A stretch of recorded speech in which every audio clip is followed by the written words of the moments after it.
What's good, everybody? It's your girl, Miss Giselle, and this is Black Table Conversations with Miss Giselle, where we bring you the news, the business, and everything that's going on, the word on the street, and so much more.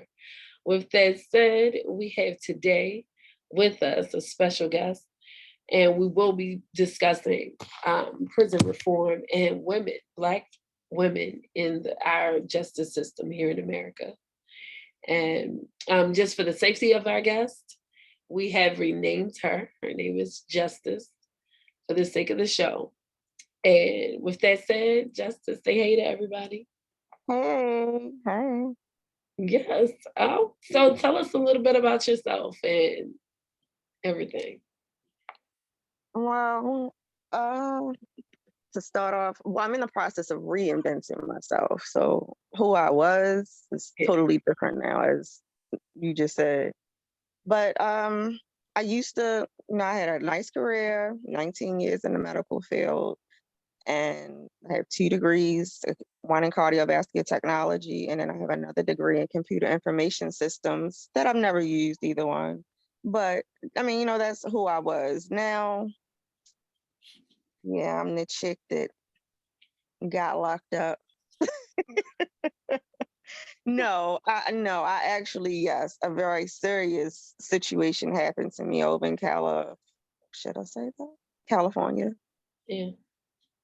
And it changed my life, basically. I went over there in February of 2019, and in June of 2019, they came and raided my house and arrested me and charged me with triple murder and drug trafficking. None of which I did any of, clearly, because I'm talking to you all and I'm not behind bars anymore. But I was in jail for 9 months in Tell us California. about that. Yeah. Tell us about Sure. that. And I'm so sorry you went through this. This is insane. Wow. Just Well, talk about, like, let's keep it general, but okay. also just dive into like the treatment, like in the prison system, like how you were treated. Uh, well, let's start. Well, for starters, yeah, how do I start that one?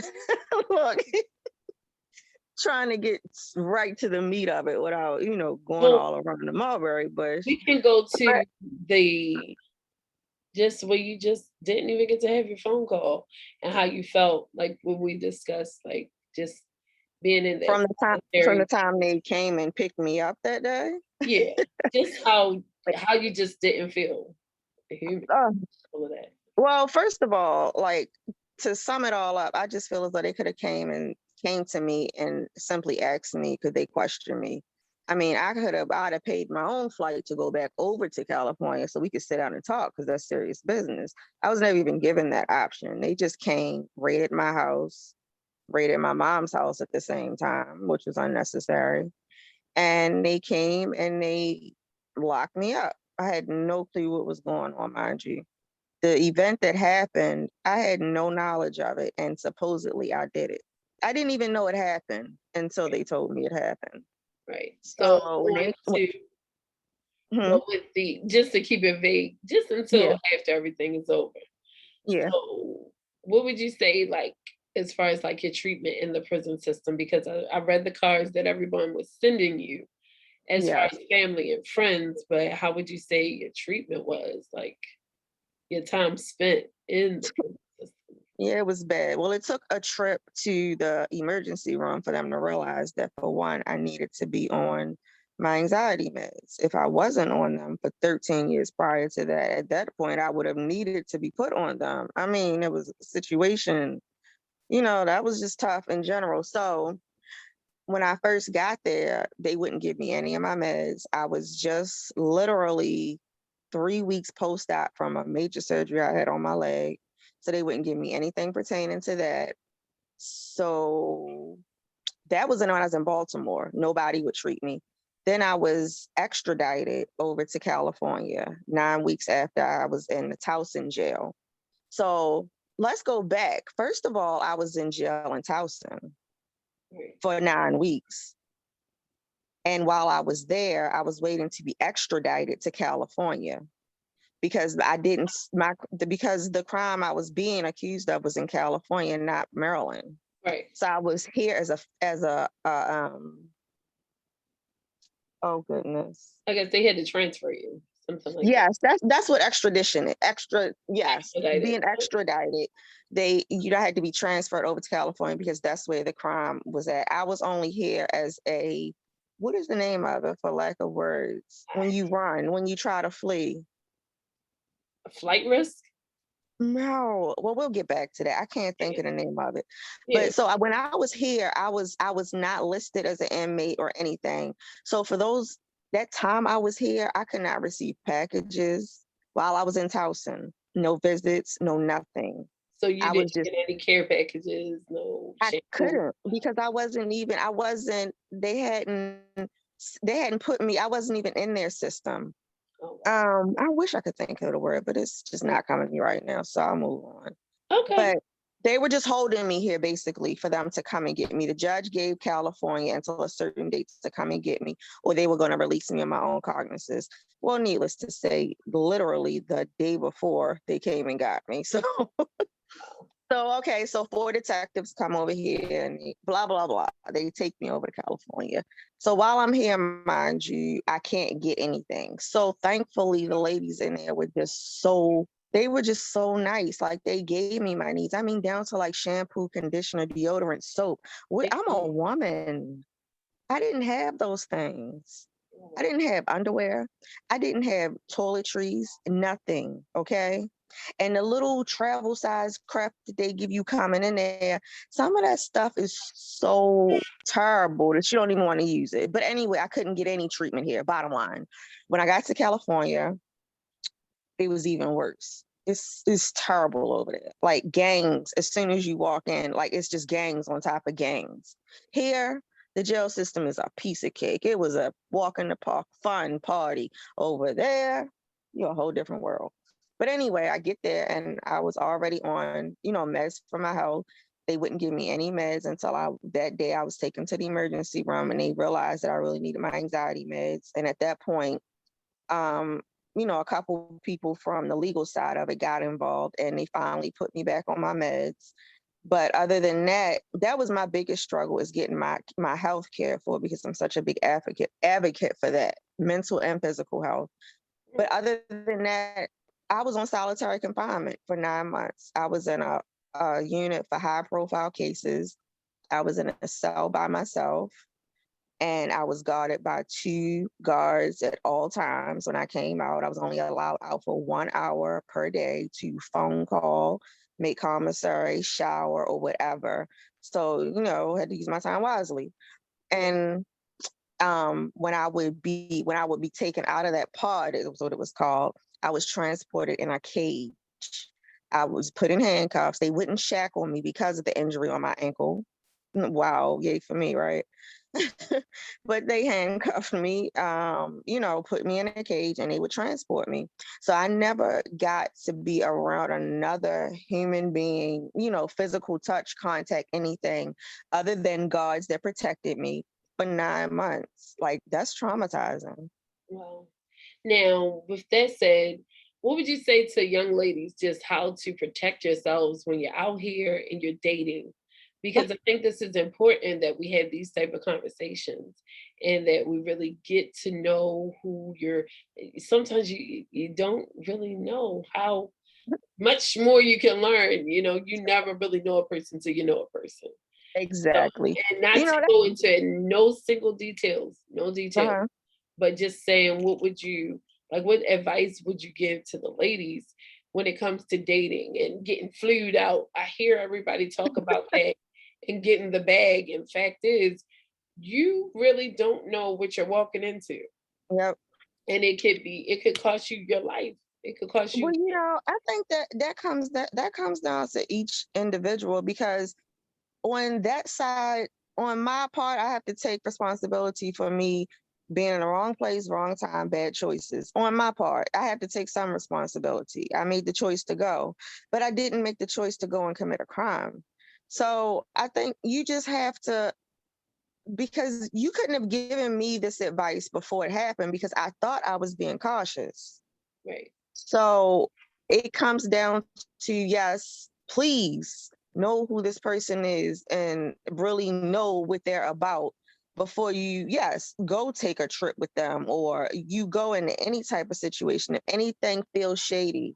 Because I have to admit, at some points, I felt like some things weren't right on that trip, but I didn't feed into it because I just didn't. And that You was just happy to be in out of state.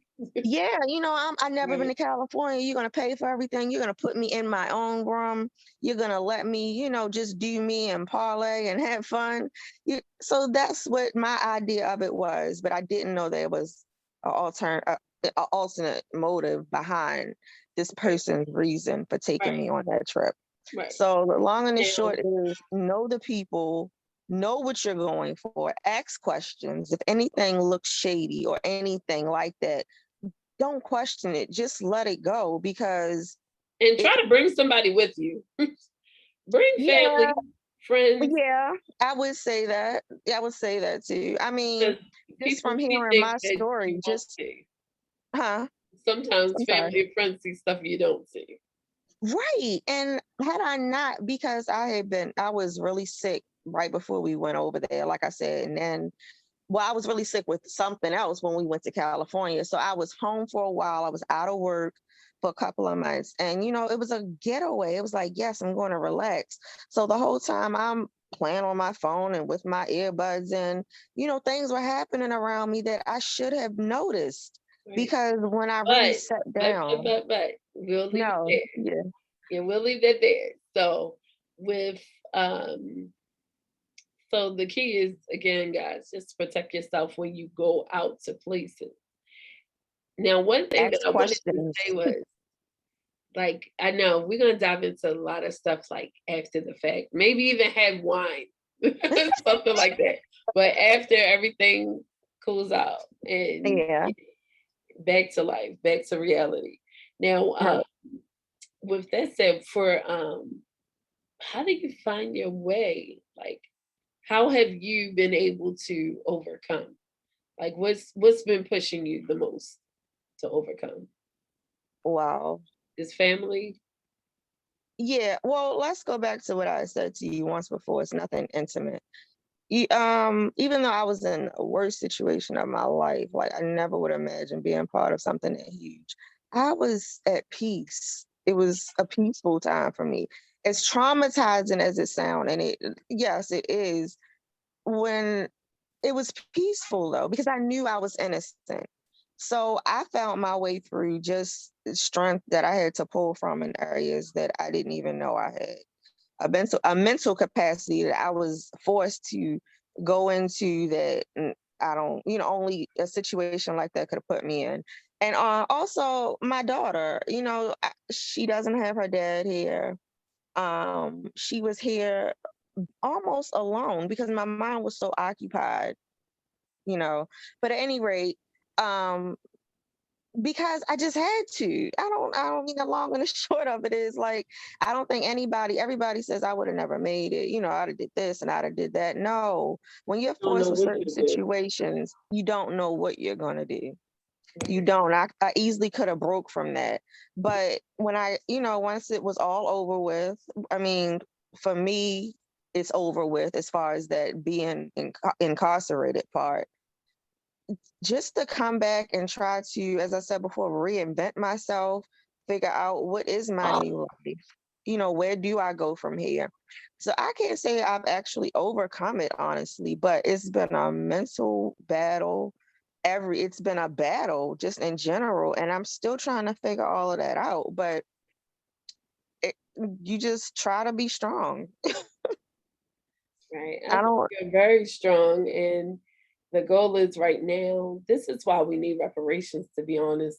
Like certain things wouldn't even happen if we had certain things in place. We would have Mhm, protections, we would have like financial basis to do things. We wouldn't be excited for somebody flying us into LA and just enjoying. mhm, We would fly ourselves there. yeah. It's certain things that is necessary, and this is the reason why we will not stop fighting for like the justice within the justice system, but in addition, like we won't stop fighting for like what's due to us because right now So, is so many things that's been taken away and yeah, I mean, we're I fighting. could have, Keep I could pulling, have, we huh? keep crawling. Like they knock us down, we'll crawl, or we'll Right, glide across. But the fact is, we need what's due to us.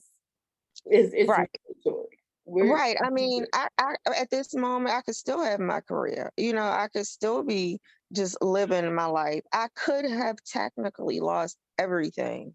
I right, could have lost everything, but I didn't. And and you got a I'm story. so thankful for that, huh?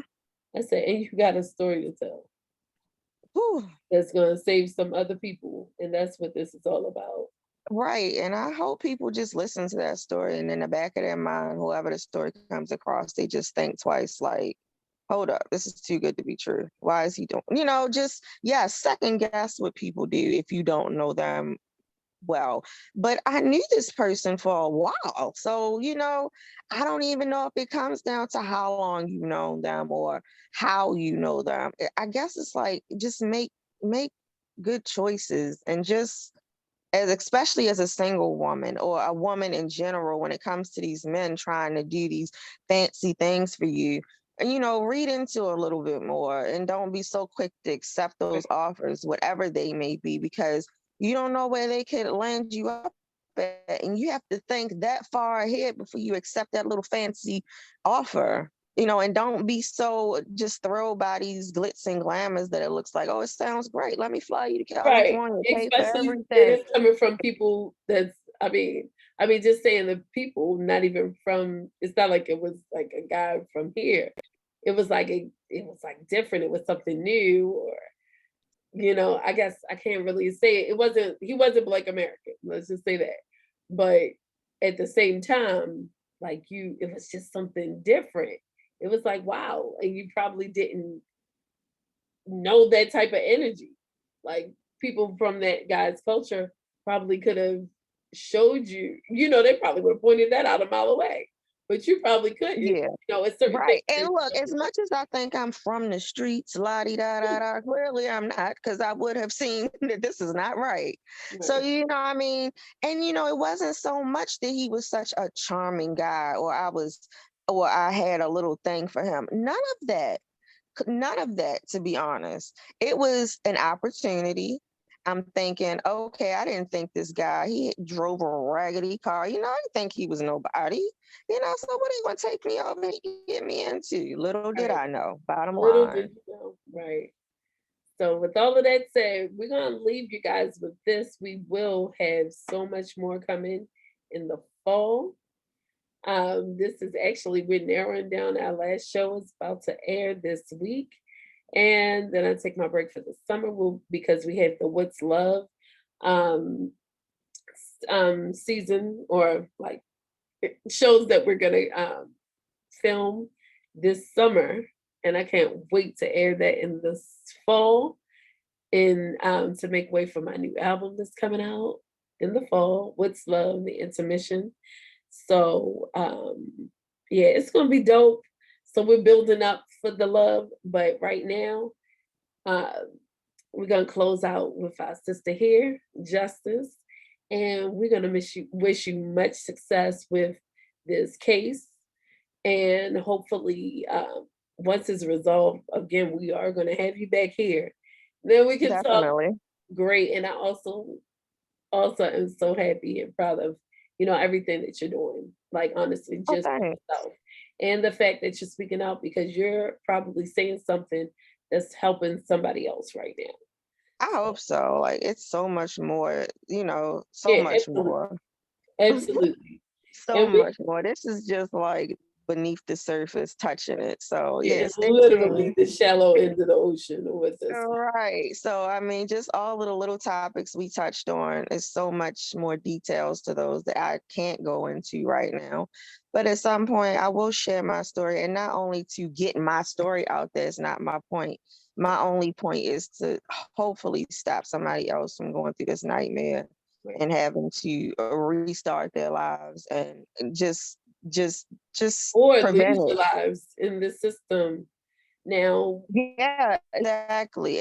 Because I definitely could have been in jail for the rest of my life, definitely, by all means. But that wasn't where I was supposed to be, and that's exactly. that. Now, with all of that said, guys, so pretty much in a nutshell, what you need to learn from this lesson is just know your surroundings. And when you're going out of town, take somebody with you, a friend. Don't ever go alone, especially if it's a group of guys or like a couple of guys with them. Even if Right. they're people you were cool with, just make it a habit of just bringing somebody else with you. Two, Right. getting flued out ain't it's not everything. No. Three, just always just be ready so you ain't gotta get ready, right? Right. And besides Definitely check that, your surroundings. and also don't forget our sisters in the prison system because they need things from us. I know we were shipping things across, over seas for like pads and things like that with a couple of different organizations. But we have sisters that need stuff in the prisons right now.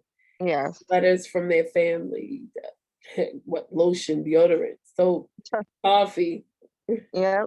just like anything. So just like look out for each other because I mean all we have is us until we can make this situation right. Definitely need legal representation. And legal representation is a must. It's a lack of that, and a lot of women are sitting there simply because they don't have the legal representation that they need. Absolutely. And on my last show, we will be talking about that legal representation. I actually have something you can sign up for your children and yourself. And it's at a small fee monthly, but you will have a lawyer on deck. So, with all of that said, thank you guys for tuning in. This has been a delightful conversation, just a surface part of the conversation that we're going to dive into. But I hope it helps you and your children or your friends share with another friend. But we definitely got to get the word out there. Saying all of that, guys, I hope everyone has have a great rest of your evening. And thanks for tuning in. Stay safe. Bye. All right.